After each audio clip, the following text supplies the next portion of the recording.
I often use choruses in my work, choric speaking. I've done it in Europe, I've also done it in more recent plays. It's a form that I like, where you address the audience directly, but you have a multitude of voices exploring an idea or subject. This is very central to the way that Caledonia Dreaming is structured. The choruses, if you like, represent another way of looking at the issue. We're the Yes Yes campaign. We want people to say yes.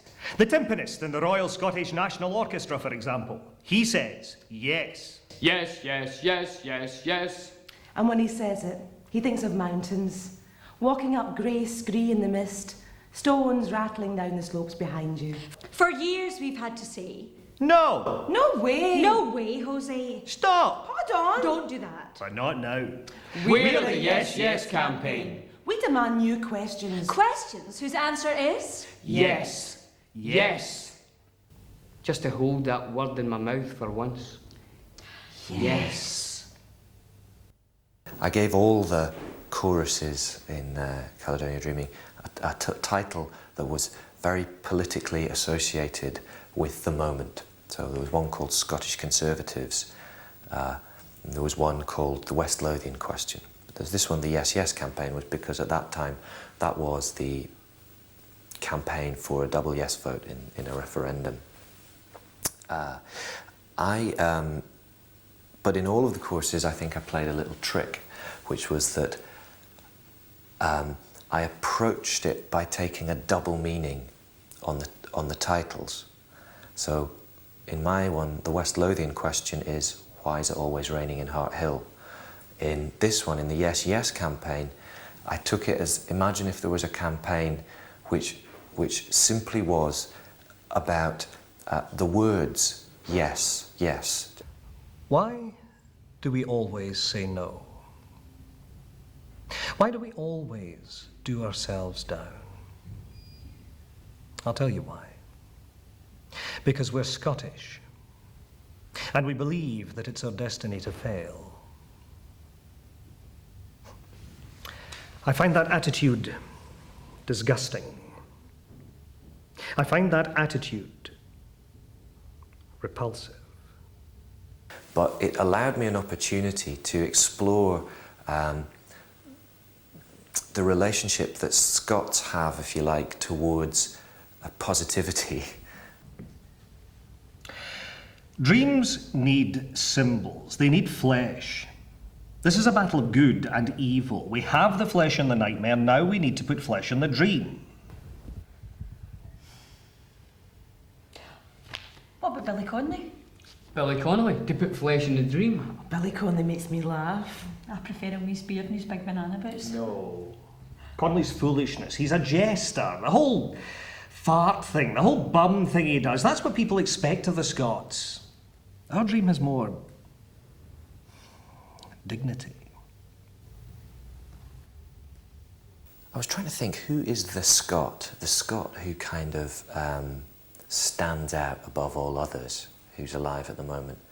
Certainly at the time the play was being written, it was very difficult to think of anyone other than Sean Connery, who kind of was a Scot, but he was world famous, and not just famous, but he carried a kind of weight. He didn't seem to be frivolous and also he didn't seem to be the stereotype of what we were, or what we were perceived to be. And I was I was thinking about it, that this man who played James Bond, who is the most sophisticated kind of paragon of knowing how to behave in Monte Carlo, being well-read, being suave, all of the things we might normally associate with a French man or an Italian man or possibly even an Englishman, and yet here it was played, in fact the archetypal Englishman played by a Scot. So I thought it was very interesting that he was, unlike say Billy Connolly or some of the other figures who we love and admire very much. And then this sort of obsession that Scots have got with iconography, you know, like Willie Wallace or Robert the Bruce, and in a contemporary sense, Sean Connery or Billy Connolly. He hovers over Scotland like a great colossus from the Bahamas. Congratulations, Baldy. I wish I had your money.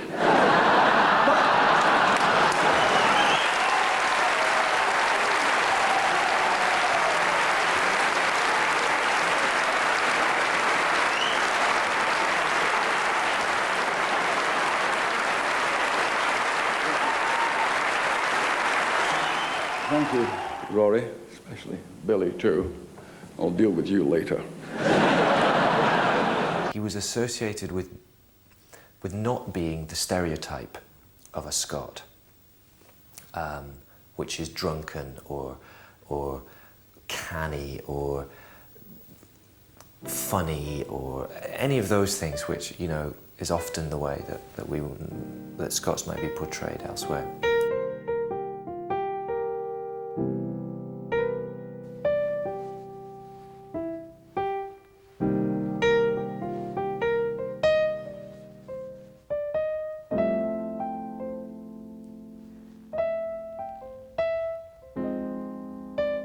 Because I don't belong here, Mr. Connery.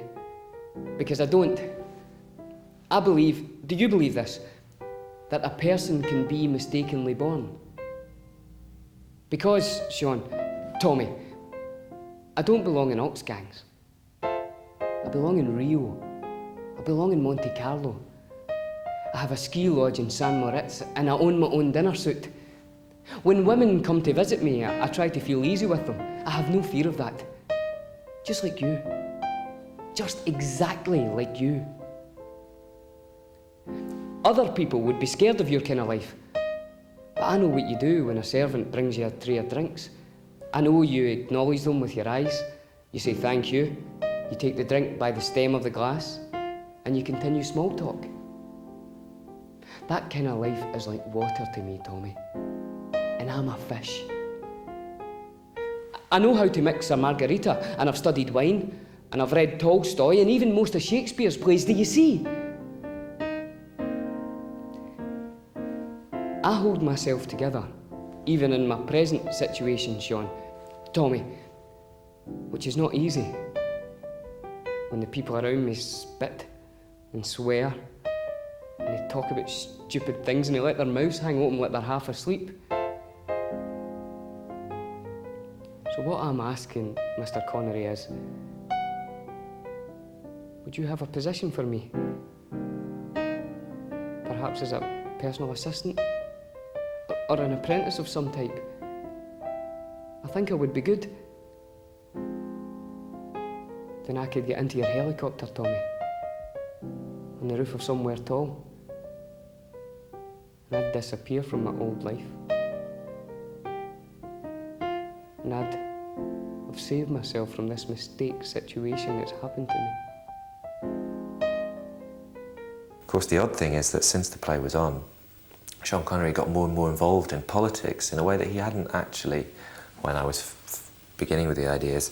And the more he's got involved in politics, the more that he's not been available to everybody, because if you don't support the particular politics he supports, he's slightly diminished as a myth or as an icon.